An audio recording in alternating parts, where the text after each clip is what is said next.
Let's talk about Obeah. Some might call it the cousins of voodoo and hoodoo, but they are very different. So let's talk about it. Now, Obeah is a religious practice based on combinations of multiple different religions. And modern historians believe that Obeah originated from the Ashanti tribe of Africa on the Gold Coast, and that imported slaves introduced it to the Caribbeans around the 17th century. And it was extremely popular in the former British colonies of the Caribbeans like Jamaica, the Virgin Islands, Trinidad, the Bahamas, Barbados, the list may go on. And it all incorporates both spell casting and healing practices. And it also involves the art of casting spells and warning off evil and the conjuring luck of wealth and the protection of oneself. So for years, people would go to what they would call the Obeah man and the Obeah woman.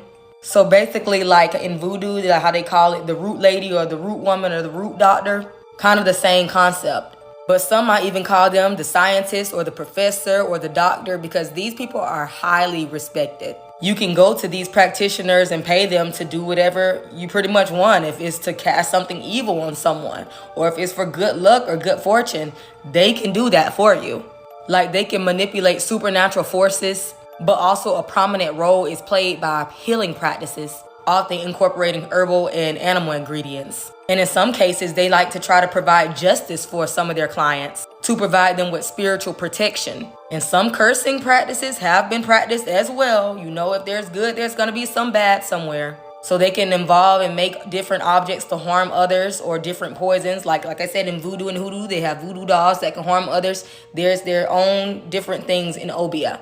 But the Obeah man and woman played a prominent role in the Caribbean slave societies, and they functioned as community leaders and teachers to the African people, especially during the slave trade. So some colonizers was very intimidated and didn't like the fact that they had these Obeah men and women because they could protect, men that was finna be punished or about to get harmed or people that did some crime. The Obeah men and women can protect that, and the colonizers didn't like that. So yes, it is similar to voodoo and hoodoo in some ways, but Obeah doesn't necessarily center around different deities like voodoo and hoodoo.